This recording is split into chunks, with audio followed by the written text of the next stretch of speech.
నా భార్య ఒక రష్యన్ ఆర్థడాక్స్ క్రిస్టియన్. నా భార్య మొన్న ఈ మధ్యన వైసీపీ నాయకులు మాట్లాడుతున్న దృష్టికి పట్టుకొచ్చారు. సామాజిక మాధ్యమాల్లో నరేంద్ర మోదీ గారి ఫోటో వేసి, చంద్రబాబు గారి ఫోటో వేసి, నా ఫోటో వేసి ఒకటే చెప్తా ఉన్నారంట, వీళ్ళు వస్తే చర్చిలకు ఇబ్బంది అవుద్ది అని. అంటే ఒకటే చెప్తా ఉన్నా, నేను సినిమాలని ఆ రోజు నేను ఏవాసించాను, నేను జానీ అనే సినిమా తీయడానికి.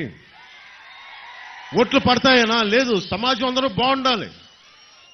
ఎంతసేపు హీరోలు ఒక మతం నుంచే కాదు, వేరే మతం నుంచి రావాలని కూడా ఆలోచించాను. అందుకే జానీ అని పెట్టాను దానికి.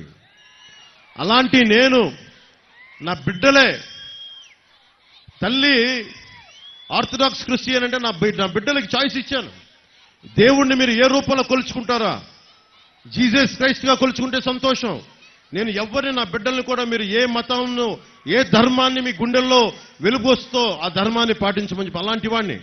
అలాంటి నేను బాబాసాహెబ్ అంబేద్కర్ని గుండెల్లో స్ఫూర్తి నింపుకున్నవాడిని. అలాంటి నేను ప్రధానమంత్రి గారు ఢిల్లీలో ఉండి, ఎన్డీఏ కూటమి ఇంత బలంగా ఉండి, ఏ రోజన్నా సరే అలాంటి పరిస్థితిని ఆంధ్ర రాష్ట్రంలో తీసుకొస్తావా?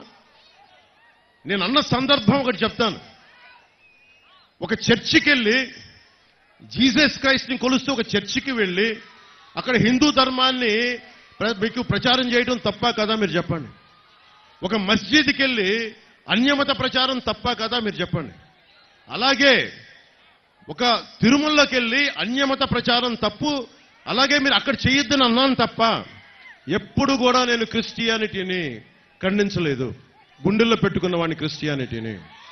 దానికి ఉదాహరణే మొన్న పిఠాపురం వెళ్ళగానే 110 సంవత్సరాల బ్యాప్టిస్ట్ చర్చికి వెళ్ళి ఆశీస్సులు తీసుకున్నవాడిని, జీసస్ ఆశీస్సులు తీసుకున్నవాడిని. చాలా మందికి మీకు తెలుసో తెలీదో, జగన్ ఎప్పుడు వెళ్ళాడో తెలీదో జెరూసలేం.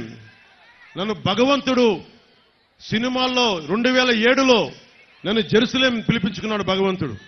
అక్కడికి వెళ్ళాను. ఆ రోజున జీసస్ క్రైస్ట్ పుట్టిన ప్రాంతం, పుట్టిన ఇల్లు, ఆయన సిలువేస్తే ఆయన నడిపించిన దారి, అదంతా నాకు భగవంతుడు నాకు కనుకరించి అక్కడి దాకా తీసుకెళ్లాడు. అలాంటి నేను ఏ రోజున కూడా మేము కూర్చోవస్తే క్రిస్టియానిటీకి ఇబ్బంది వస్తుందని చెప్పి జగన్ ప్రచారాన్ని మీరందరూ తిప్పికొట్టాల్సిన అవసరం ఉంది. ఒకటే చెప్తున్నాను, అన్ని మతాలు బాగుండాలి, అన్ని ధర్మాలు బాగుండాలి, అందరి దేవుళ్ళని గుండెల్లో పెట్టుకున్న నేల ఇది. అందుకని దయచేసి పాస్టర్లకి, ఫాదర్లకి, రెవరెండ్లకి, క్రిస్టియానిటీని పాటిస్తున్న ప్రతి ఒక్క సోదరుడికి, సోదరీమణికి నేను గుండెల లోతులోంచి చెప్తున్నాను, మీ మీద ఈగ వాలితే మేము ఎదురొచ్చి మీకు అండగా నిలబడేవాళ్ళం.